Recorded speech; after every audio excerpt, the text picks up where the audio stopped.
All right, let's go ahead and get started, and people can continue to roll on as they choose. So everyone, thank you so much for joining us this morning in all of your various time zones today. This is a panel discussion on why Asian Pacific American cultural identity matters, featuring folks from all aspects of Fielding's virtual halls. And it's organized by Fielding's Building Inclusion Council in honor of Asian Pacific American Heritage Month. Just a reminder, we are recording the panel, and we'll share it with those who couldn't attend but are interested, of course. And moderating the panel is our beloved, esteemed faculty member, David Willis. And thank you so much for joining us, David. I'm going to let you take it from here. Thank you so much, Starshine, and thank you, Tom, for this wonderful idea of putting together a panel on why Asian American cultural identity matters. This is going to be a great discussion that we're going to have today.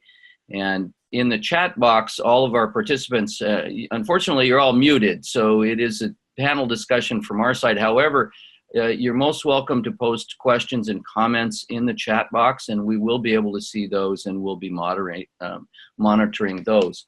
So this is really in celebration of Asian Pacific American Heritage Month, and this is, of course, something that was created back in the 1970s, I believe it was, by President Carter, and in celebration of all of the accomplishments, achievements, and so on of Asian American citizens and immigrants and many folks here. So our panelists, I'll be introducing shortly here, Dr. Otto Lee and Dr. Dang, Dr. Rutanachip Chonwirawang, and Dr. Mari Kong, and Dr. Tom Hayashi, and myself, Dr. David Willis. I'll give just a brief introduction. Would like to mention this is sponsored by the Building Inclusive Communities Initiative of Fielding Graduate University's Diversity and Inclusion Council. And Tom is our main representative. Mari is also in that group. I'm also part of that group, and all of us, of course, share in this in different ways. Our format today will be, yes, if you have any difficulty hearing any of us, please also put the note in the chat. That will be helpful. Our format today will have the introductions, which we're doing now. Then we have 3 different categories, themes for questions, which I'll post in a few minutes. And we'll have the discussions around those 3 themes with our panelists. And then we'll have time at the end for Q&A for about 10 minutes or so. This is, as I said, let me put up in the chat box a brief background on the APA Heritage Month. This is very, very important, I think, to recognize the achievements of different folks at different times of the year. I'm just so pleased that we're able to do this at Fielding, and again, appreciate all the efforts on the part of the board and the president, and all of us, really. We're all very much involved with this. Please let me introduce, give me a minute to introduce our panelists. And again, I'll be putting in the chat box more detail, but Dr. Otto Lee was born in Hong Kong and came to the US at 8, as you can see. And he's the first in his family to graduate from college. We have many first-generation folks at Fielding, and I'm just honored as a faculty member to be able to help facilitate folks in their studies here. And Otto's got a very interesting career as an aerospace engineer and now in higher education. Currently president of LA Harbor College, and that's community college serving 10,000 students, Otto. Is it mostly a commuter college? Yes, very much so. And where is it located? It's near San Pedro, so the South Bay of the Los Angeles. South Bay, San Pedro. So great. Well, thank you so much. We're very honored to have you here today. And then all the way from Hawaii this morning, aloha, Dr. Dang. How are you? Aloha. Dr. Dang's originally from Thai, and but she has spent much of her adult life at the University of Wisconsin-Madison. We're very fortunate to have her now as our Dean of Students, and she has great interest in educational experiences for students from low-income families. again, first-gen college students and students who are ethnically underrepresented in American higher education settings. I might mention too, just a shout out to some of our students who are doing dissertations on topics like this. Janice Farmer up in Washington State, and many other folks we have doing this kind of work. Yes, and Dr. Dang is, as I said, currently in Hawaii, and she has to catch a plane this morning, so she may be leaving us a little early. I'm not sure. Dr. Dang, please watch your traffic there for your Uber or your Lyft or whatever, and we'll hope that we get you to your plane. So our next panelist is Dr. Mari Kahn, and Mari is a police officer in San Diego, California, and has a background of her father is Japanese Chinese and her mother was Mexican. And did you grow up in Orange County, Mari? Yes, I grew up in Brea. Very good, very good. And but you've been in San Diego for quite some time now, I see, with this. Yeah. That's San Diego Police Department since 2001. Wow. Long time. Wow. Thank you very much for your hard work there. And Mari is a recent graduate of Fielding as well. As our other folks, some of our other folks here. And our next panelist is really the organizer of the panel, Dr. Tom Hayashi. And Tom came to the US at the age of 10 from Japan. His father unfortunately suddenly passed, and his mother then married an American man. And Dr. Hayashi's grown up in Southern California, and Tom has been a leader in the Asian Pacific Islander community, many major organizations that he's been the head of over the years. And Tom received his PhD very recently. We're happy to have him graduate in January this year. And he is now an assistant professor at the USC Brevard College in Human Resource Management Development. And then my background is, I guess, you know, of some relevance maybe to this panel in that, but in a kind of unusual way. I have a background of having lived in Japan for 33 years and also in India for more than 5 years, and trying to get my copy my bio here. Sorry, should be able to get it, and then we'll move right to the questions. Oh. I can't seem to copy my document. I'm sorry, just a second. Okay, that's the first part of it. It's because it was broken on a page in my Word document here that I have, so sorry. And I have done a lot of research in Japan and also in Southern India with these topics. I won't spend too much time on my own background, but it is a little bit unusual.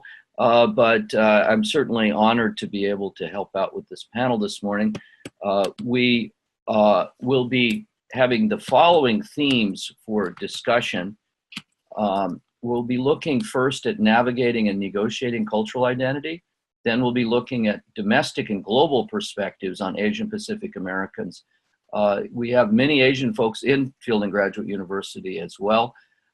And then leadership challenges and achievements for Asian Pacific Americans. So those will be our three main themes. And I think we'll go right away to rather simple question for each of you. And I can either call on people or you can just go ahead and talk.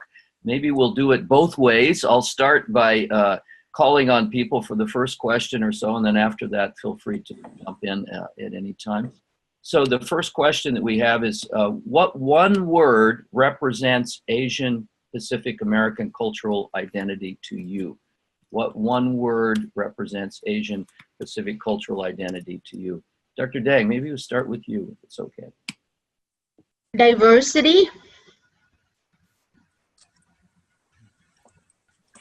And feel free to elaborate on that too, if you'd like to do that. Yeah, and I think diversity, do we all understand what that means, I guess, is a question I would have. That culturally, we're not monolithic. We might look the same for many people, but we are distinctively different in, from one cultural group to another. Although we might have some things in common, and I think a lot of that might come from stereotype threats. Culturally, from where we're from, demographically, or originally where our families are from, and also shaped by, our experience in the US and how our particular group being treated, that form our identities. And we are basically not just Asian, it's a big category, and we are very diverse. Thanks so much, Dr. Dang. Dr. Lee, how about your good self? I would use the word conflicted.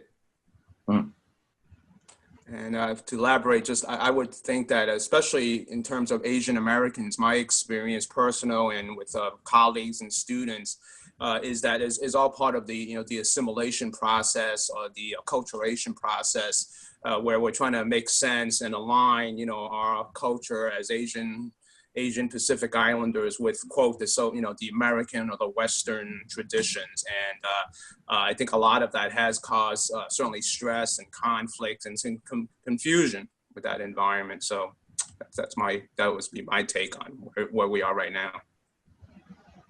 Of course, we can have many rich perspectives looking at conflict, and it's a major part of all of our lives in different ways, of course. So, Dr. Kahn, how about you? What do you think about this question? Mine's a hyphenated word. So Okay. what came up for me was hardworking.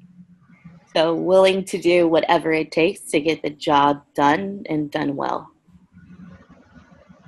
So, wow, that's hardworking. And of course, the reference to hyphenated is an interesting one. For a long time in the United States, people would talk about hyphenated Americans in a very disparaging way. And I think now we're on the other side of that. We're very much proud of the hyphenation part of it, but hardworking. Thank you, Mark. And Dr. Hayashi, you're on mute, Tom. Still getting used to, I was saying, folks referring to me by my title, but it's very interesting, all relevant in terms of what folks are sharing. I guess my word is transition, and to a certain extent, transformation in a sense.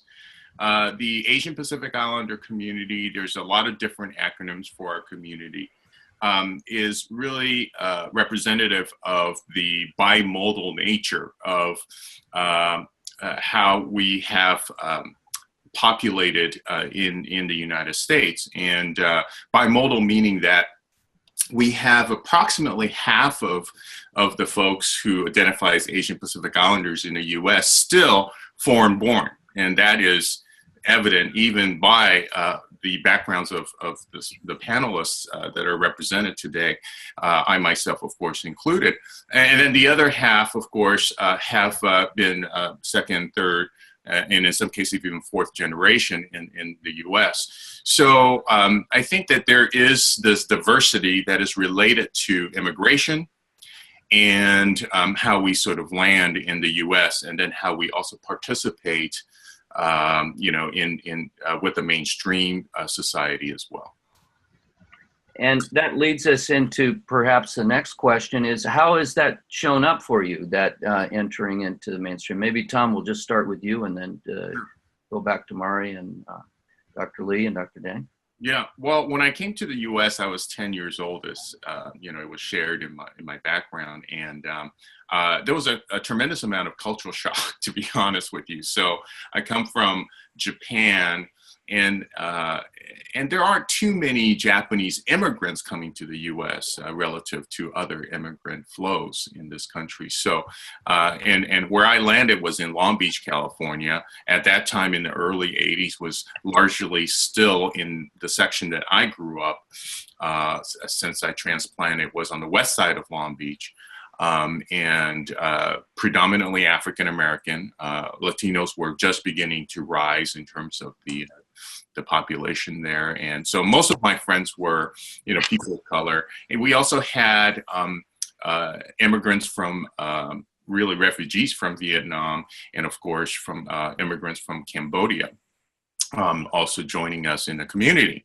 Coming from a homogeneous society to such a multicultural sort of setting was a big eye-opening experience, which I think was really great, but at the same time it was very shocking. So, I've really identified with a number of different cultures based on my exposure, and that really has helped me to understand how to study and participate in different cultures. And so I'm very grateful for that experience. And it's shown up in my professional practice and my personal relationships as well. Thank you, Tom. Dr. Kahn, Mari, how about your background? How has it shown up for you, the navigating and negotiating cultural identity? I just kind of immediately think of my grandfather, because he came from a really big family in the Big Island, and then he lied about his age. And at 17, he goes into the Navy as a contractor. He's in Guam, and then he gets taken as a prisoner of war by the Japanese. So if he didn't work hard when he came back to Hawaii and then Los Angeles, I wouldn't be where I am today. And then I never thought I was a hard worker, but I went on a missions trip from high school, that summer between high school and college. And from there, I learned how to work hard. And so after that, I give 100% in everything I do. So, and everywhere I look around and I see Asians, they're always just working their ass off, and it impresses me. Indeed, and thanks for the reference to the ancestors. Throughout Asia, of course, that's such an important part of who you are. Definitely. How you show up is, your grandpa, your Oji-san, whoever it might be in the background there. So, yeah. Yeah, and those folks are with us all the time, aren't they? I mean, it's a really kind of a difference from, the traditional white culture in America. Well, yeah. Maybe some of these folks too. I mean, I know Mormons are very concerned about ancestors and all too, but not quite like it is in Asia. Dr. Lee, Otto, how does navigating and negotiating cultural identity, how has it shown up for you in your life? Well, my story is a little bit in a contrast to what Tom was saying.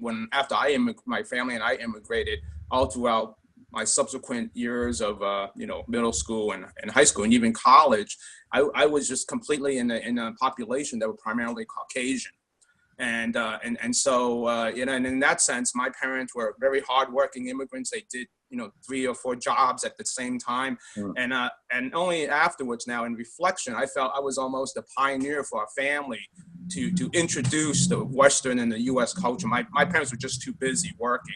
And so, but meanwhile, I'm immersed in what was totally a Western, the U.S. culture. And so I had to try to perform that bridge while trying to understand my role as an outsider, as somebody who looked totally different than everybody else who was around me. And I think that, that really shaped my curiosity, my patterns of inquiry as I got older and somewhat maybe more mature in terms of role models and the type of values and the type of background and the type of lens that I put forth was that during my formative years, if you will, I was in that type of environment. Well, it's so interesting, and I particularly noted there bridge and also outsider. Yeah. Certainly understand that. I'm curious, where was that? Were you also in California when you were in that community? No, I was I lived in Long Island, New York at that time. During my Okay. The other side of the continent here. Yeah. But that also got a great dose of, and being, raised in Hong Kong till I was 8, got a big dose of winter snowstorms and stuff. So that's when I got the chance, I immediately moved out to Southern California. I understand that. Yeah, Dr. Dang, how about you? How has it shown up for you, navigating and negotiating the cultural identity? Well, as I mentioned, to you before, I came here as an international student, so I didn't grow up in this country, and so my identity as a Thai person, Chinese Thai, it's, you know, it's with me and with me today. So I came when I was already 21 and came from a very homogeneous environment in Thailand, right? And then came to Madison, Wisconsin as an international student. And all of a sudden, I was Asian first, right? Then I learned to be what it meant to be Asian. And then within that, what it means to be a Thai person, when in fact, in Thailand, I am more identified with Chinese, being Chinese Thai, and actually don't know a lot about the Thai tradition in some way. We celebrate Chinese New Year and things like that, and having to explain to people that complexity, and also the complexity of social class, for example. You know, not all Thai people are the same. We are from different backgrounds as well. And I wanted to know too that as we talk about the American culture, it's also very diverse, right? And American in the Midwest and American in the East Coast are not the same as American culture in the West Coast. And so what I learned was situated, I wanted to make sure that, you know, the context, so people know it's in the Midwest and not a lot of Asian there, very in contrast to when I landed in California, and I feel like a mountain lift off my shoulder, because I'm like, oh, this is so wonderful in Irvine. There's all these people who look like me. And nobody would care if I'm Asian or not because they're all Asian. Versus being in Madison, where being Asian stick out, right? And then also being Asian, people trying to figure out, you know, particularly being with my husband, who's a white American, where we met and originally, how did I get here? And so they trying to figure out, you know, what social class or what social status I have in Thailand. So it is complex. It is very complex, and it brings up the question of, you know, where you feel at home, or as Dr. Lee sent us in a question, is there some place where you have that local feeling? And I'm curious about that for you all. Dr. Dang, how has that been for you? Where is the local feeling or home for you now?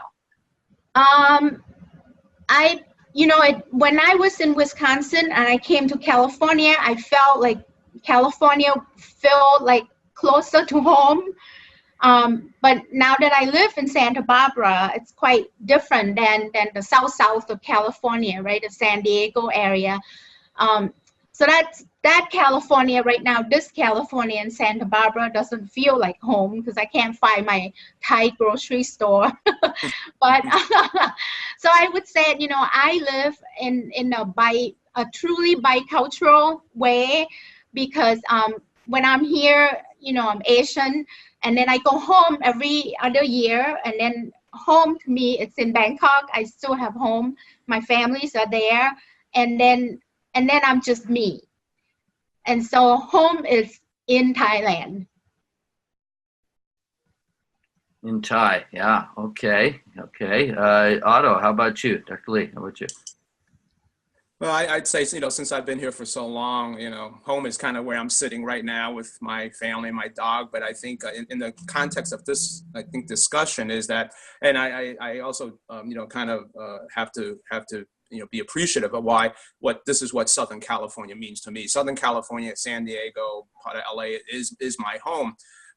Because more, I guess, of the attitude of inclusiveness. I guess gotten to the point where it's not so much making sure that, you know, Asians, you know, are specifically identified, but that there's an open attitude of welcoming all cultures and all types of background. And I very much find that in California, Southern California. And even now, I would say, sadly, when I travel back to Long Island and other places in the country, that is not the case. Not so much whether if they have something, you know, not favorable towards a specific group, but just that attitude of inclusiveness is not there in certain communities. And that to me really defines home. And I find that very much here in terms of colleagues, friends, the community. It's that welcoming, that inclusiveness, that sharing, and to me that's very important.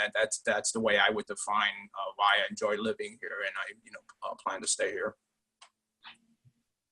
Southern California. Thank you. Thank you. Absolutely. And we can get into all sorts of northeasters and 12 feet of snow, and I'm not gonna. Oh my gosh. and you're so right too. I mean, different, as Dr. Dang is saying too. So many different parts of California itself. Yes. So yes. The diversity within the diversity kind of thing. Yes. Mari, how about you? Dr. Kahn, how about you? When I'm working, it's interesting because, you know, when we're detaining someone, an immediate question for me is, where are you from? And so I don't know why people say that to me or whatever. They're just confused about, you know, my looks. And so they ask me where I'm from here, especially with the last name of Kong. So they're just like all thrown off. But I think for me, it has to be Hawaii. Like, I never get asked where I'm from when I'm in Hawaii. You know, it's just automatically, you know, they think I'm there. But as soon as I open my mouth, they know I'm not from there. So I speak like a haole big time. But yeah, definitely for me, it's Hawaii. So the local place in the home. Yeah. Tom, how about you?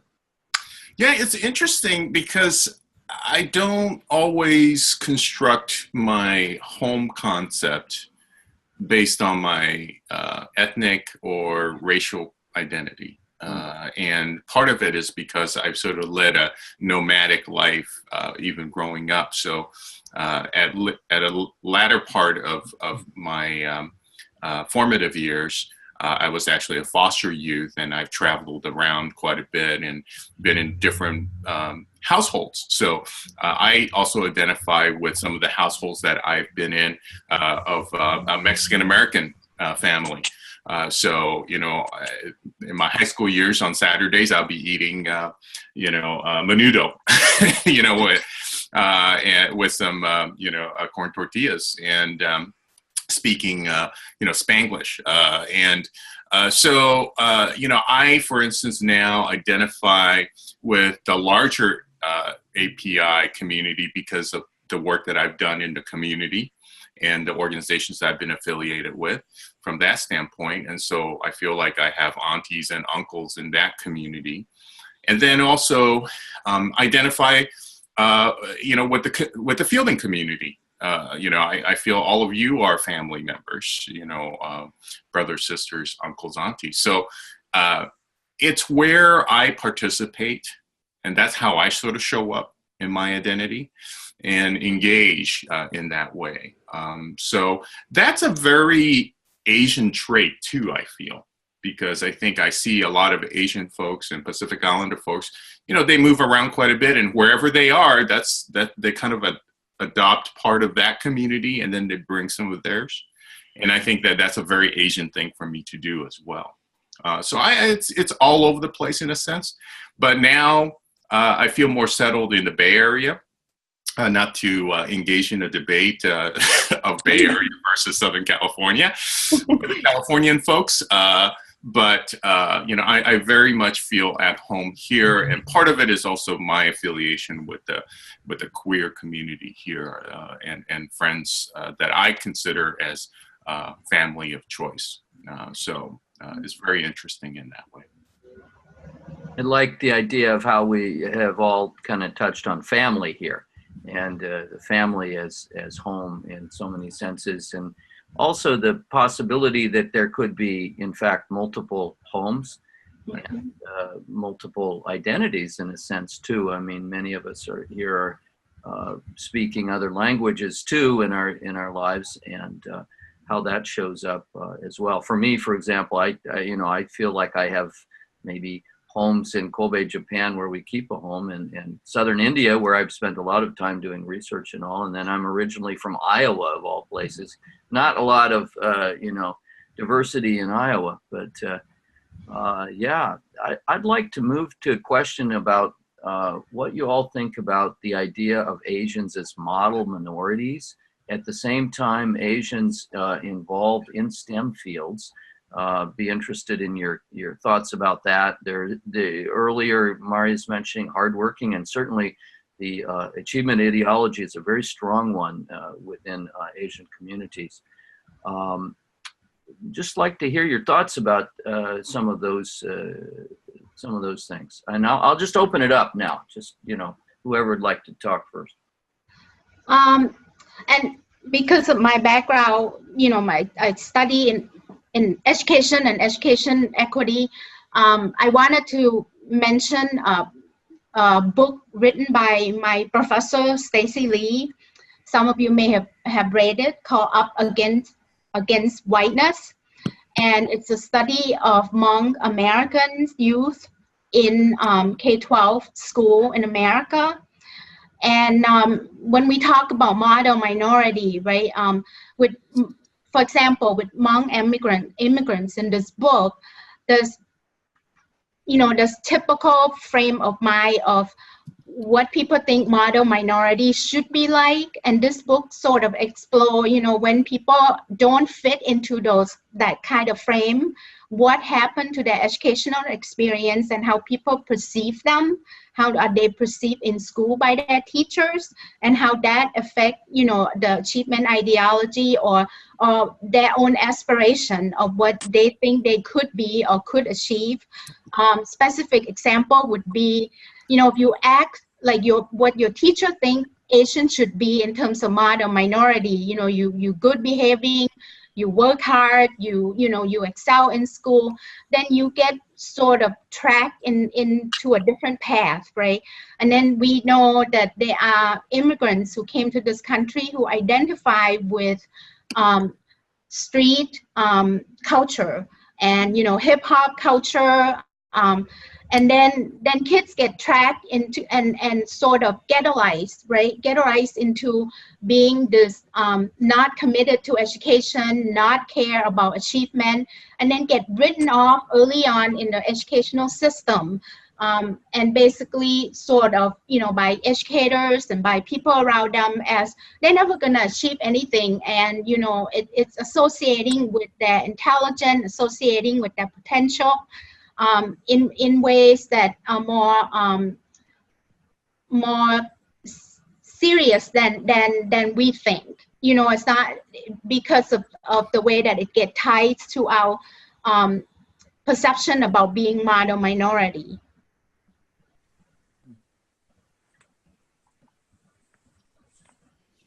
You muted. Thank you. This is a term, of course, model minority, which came up from as a response to some of the civil rights struggles from the 1950s and 1960s. And yeah, there's a kind of double-edged sword with this one, isn't there, in so many different ways? And it's political because if some group is a model, there's other group that are not. Right? So it's a way to divide and conquer politically, is to separate us from other group of minority and to say, you know, you are better as Asian, you more like us because you hardworking and you the model minority. Therefore the black, the Latinos, you know, they're not. And they are less so than us. Right. So it's a way of, you know, it's a political movement that we didn't even think about. Unless we look at the history of the civil rights movement and where the model minority concept came from. That's right. Mari, you're nodding. I'm sure you have some comment here about this. I was just thinking, at first I was like, I don't really have much to contribute to this question just because of the field of work that I'm in. But if I look at it in the context of living versus organizational life, I see all the consequences of that stereotype of model minority. So different kids who didn't live up to that model, being a model minority, you know, they steal, they do drugs, alcohol. And so I am faced with that almost on a daily basis. And I'm even guilty of it myself. Like the other day I had a shoplift called Ulta at the beauty store, and it was a Korean girl.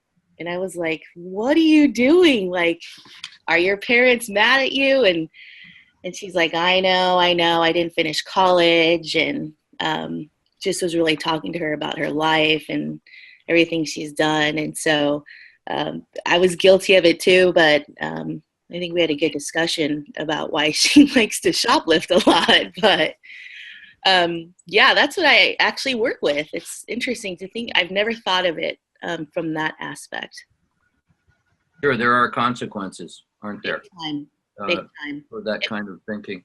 It just weighs so heavily on people's shoulders. Right. Mm-hmm.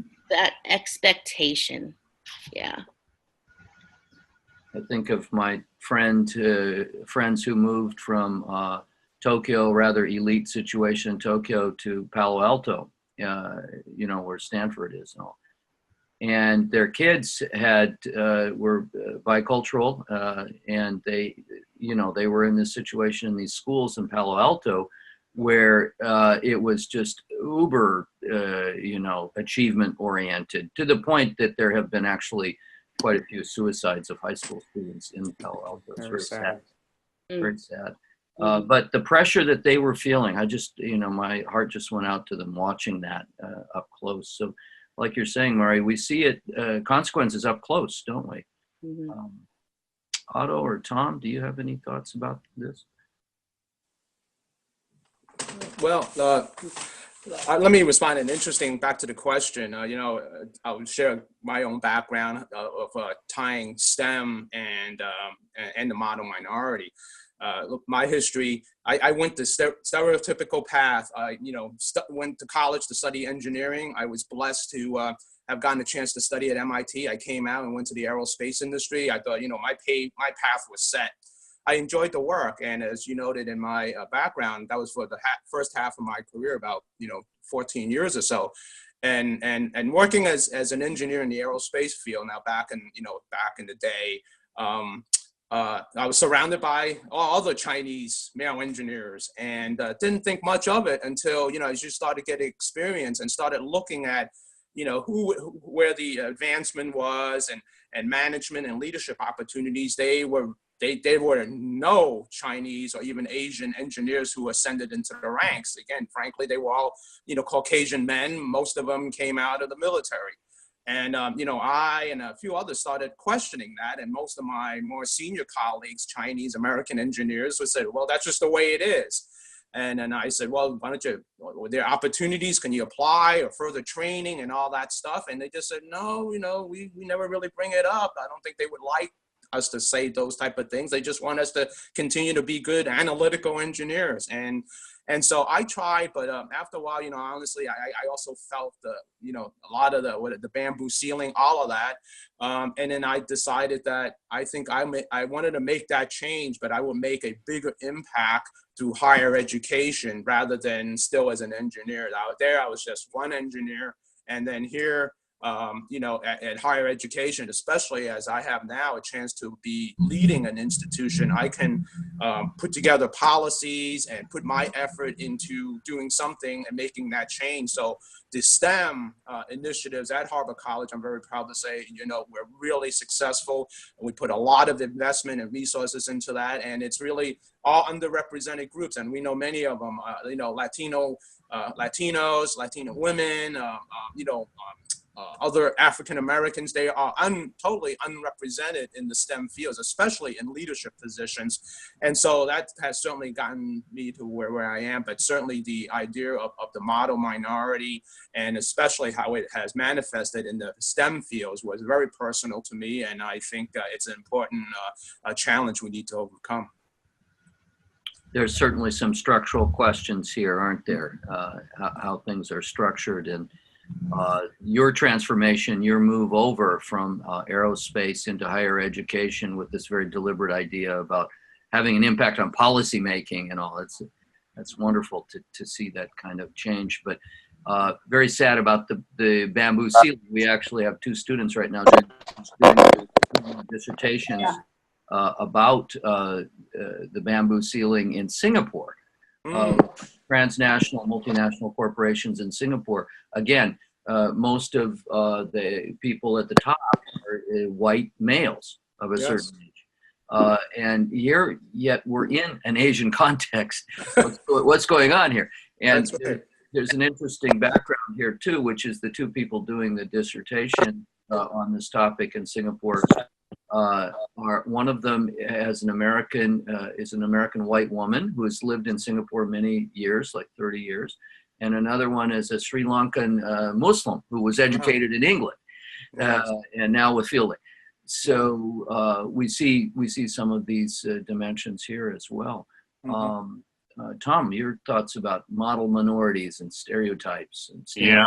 And well, this topic is very fresh in my mind for the reason that was just earlier mentioned, which is to do with my dissertation. Actually, was around Asian Pacific Islander identity, but more specifically, it was to explore the developmental influence of mentorship on the career outcomes of Asian Pacific Islanders. And in my research, and for many, many years, anecdotally, this issue has come up with various colleagues and the like. And when I was listening to Dr. Lee speak of his experience, I'm also reminded of one of my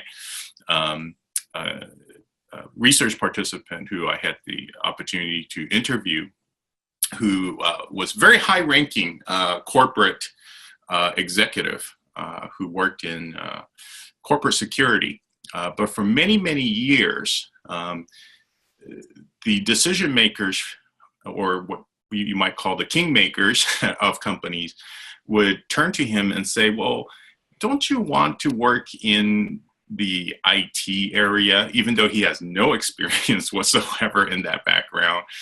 It would always try to steer him into a very stereotypical sort of positions and discourage him from what he's really good at and that he has the background for. And I found that this is a very common experience for a lot of Asian Pacific Islanders. Even if you are, let's say, a better marketer, they always try to steer you into a technical area because that's the expectation. And then and let's say that if an Asian Pacific Islander professional follows that path and fails, who gets the blame? Not the people who were trying to steer them. You fail because you're supposed to be good in this field. Or that you just kind of decide to give up on advancement, as also related by Dr. Lee in his example as well.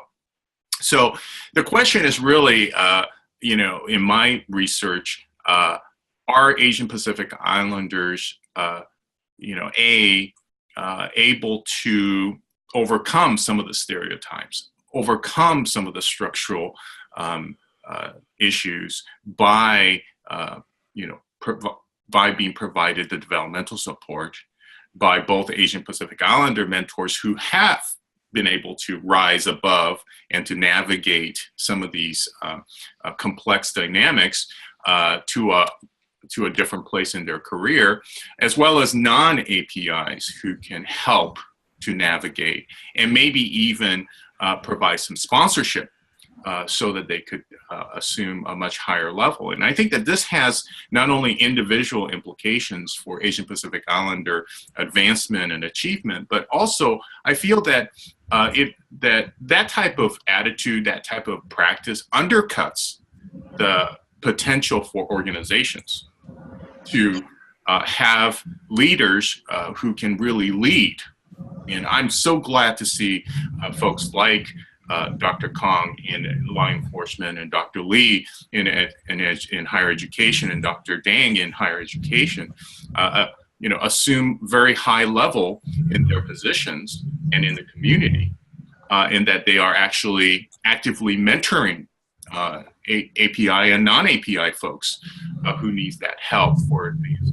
So I feel very passionate about the potential, but there still needs a lot of work by individuals, organizations, and the community to make sure that we are able to counteract the negative effects of stereotypes We're still seen as the perpetual foreigner. That's another stereotype where no matter, some people would come up to me and say, well, Tom, you were born in Japan. My goodness, you speak good English. And I would have to correct them and say, you mean I speak English well?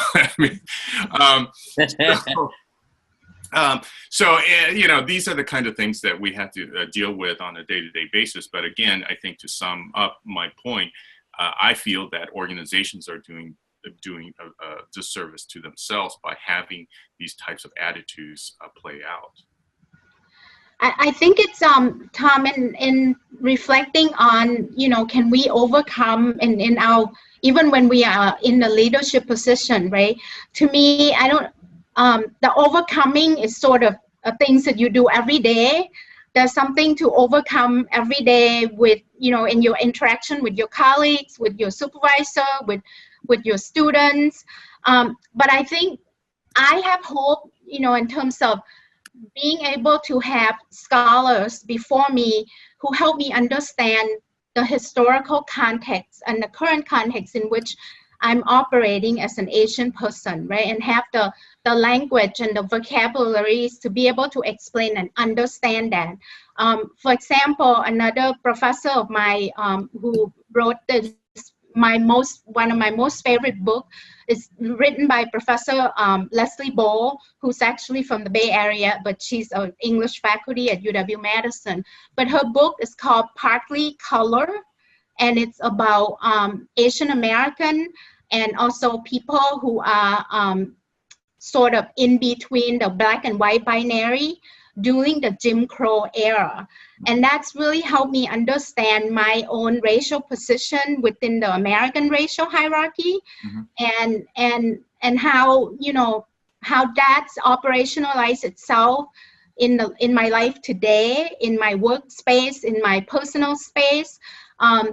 So I think the overcome will always be, for all the groups. I think that's what just, not just Asian, right? But for the other minority groups, that's just going to be the everyday life kind of thing. Right. But to be able to understand and put things in context really, to me, really helped me navigate my everyday life.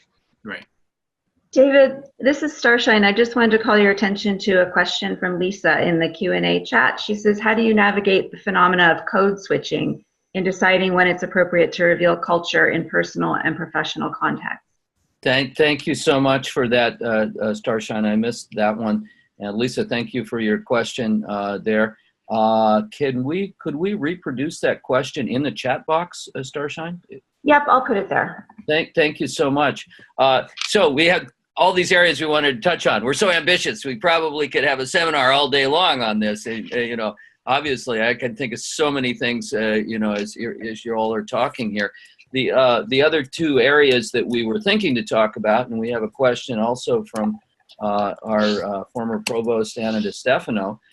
We thought about talking about domestic and global perspectives on achievement and so on with Asian Pacific leaders. But Anna was wondering, an interesting question. We'll go to Lisa's question first, then we'll go to Anna's question. How do you all navigate, or how do we all navigate code switching and deciding what's appropriate to reveal culture in personal and professional situations?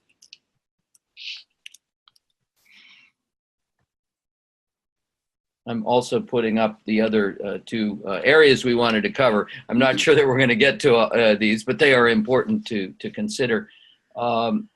This phenomena of code switching, which Tom, we were when we were preparing for this, we were talking about looking at a couple of videos. Mari, you had sent one of the videos to us about switching back and forth between cultures and languages too, for that matter. Oh, yeah. You know what? In this area, I have so much fun. I mean, this is where I can really mess with people. No. So, I don't even think you realize like how hard you work at code switching. Mm-hmm. But it's a lot of work and it's freaking exhausting. But for me, how I code switch personally and professionally is I think one of my good qualities is being a good listener. And so whoever I'm engaging with, if they ask me questions, if they engage with me, that's how I will manage and see how much information do I share with them. Are they going to care? Because I think part of that is self-care too, because you can't just, blab all your stuff. And so I actually now, going through fielding and everything, I actually really pay close attention to who am I speaking with? Are they a person of color? Are they white? Are they Asian too? Where's an area where I can engage with them and kind of build a relationship? And so it's a lot of work, but yeah, that's how I manage. Thanks so much, Mari. Any of the rest of you, any comments on the code switching? We did have yes. I think to me, I don't have a choice, but because it's sort of like, that's how I'm seen, right, as an Asian woman speaking English as a second language. So this is my code. But I think another layer of code switching is social class and gender identity, right? Because that's also something sometimes people can't see. And then you have to realize when what your social position is. For example, in academia, I'm Dr. Dang, that's one code we operated by as an academic with qualification. And then when I walk here on the street of Honolulu, I'm just another Asian. It doesn't matter if I have a PhD or not, and we code switch through with that too, not just by, racial background, but also with social class and social position. Or when I landed at the airport in Minnesota, and the custom asked me, did you bring any rice to sell? And I look at him and I thought I could punch him, right? Oh, and yeah. Excuse me, sir. I said, why would I do that when you can go to Costco and get 20-pound bags of rice cheaper than hauling it from Thailand. Yeah. But then I have to call myself back because I thought, oh shoot, this is not like, I'm not in Thailand where my dad can come and bail me out, right? This is in America where the custom officer can lock me up and I actually can be deported. So that code switching in terms of, who's in the position of power and do you push yourself through and then you realize, you don't really have the power here and you better shut up and let him yell at you about the bag of rice that you didn't bring. It's an amazing story, and I'm sure we all have, stories along these lines. We only have 5 or 6 minutes left here, and we've had some interesting comments and questions in the chat box. Anna De Stefano was asking how we can help Asian folks more effectively in the fielding context. She says fielding is privileged to have all of us in the fielding community. How might fielding more effectively support its Asian and Asian American members? And any other comments that you all have towards the end here from the other areas of questions or from the chat? Yeah, I'd like to sort of jump in with that, David, if that's okay. And thank you for the question. And I think implicit perhaps in your question is your commitment as well as interest by others to be good allies to those of us who identify as Asian Pacific Islanders and those folks who actually identified as Asian Pacific Islanders in their native homes in the country. That is part of the fielding community. I think this panel goes a long way in rendering folks visible as opposed to being in the background.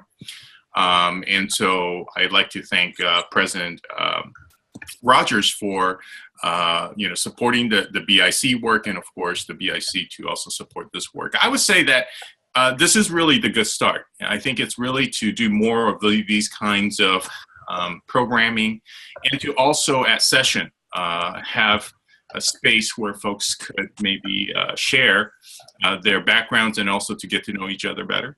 I also think that there's probably plenty of room in the curricula where API issues can be more deeply explored. And so I look forward to that type of opportunity where faculty can partner with students, such as, you know, Dr. Willis also has been very good about that, and other faculty members. And in fact, we have quite a few faculty members who have done work in their scholarship and in their practice in this area. And so I think that we need to really raise the awareness of those work as well. And to that, I'm going to also share some of my recommendations for further reading in the chat box as I sort of close out my my statement. Great. Thank you so much, Tom. And we only have 3 minutes left, and we have our three panelists, maybe a minute or so each, if you all would tell what you would like to say at the end here.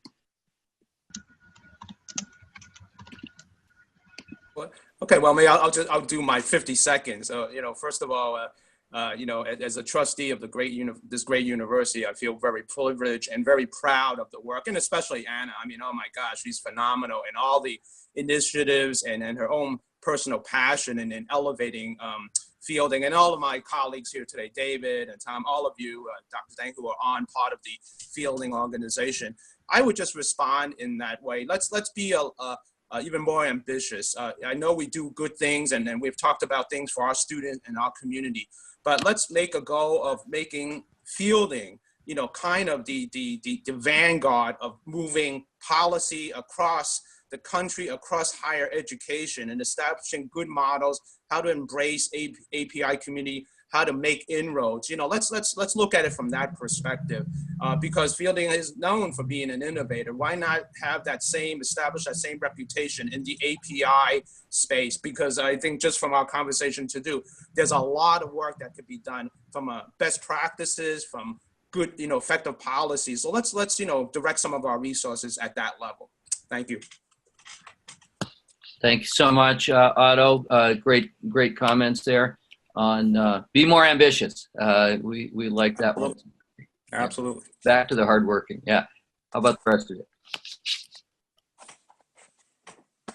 I wanted to, you know, my wrap up would be, I would like the community not to only think about API, right, but also think about other groups of students as well, other identities that we need to sort of highlight and talk about and share, and the intersection of those things. What does it mean to be Black in America today, particularly in today's context, Latino, Latina, queer, LGBTQ?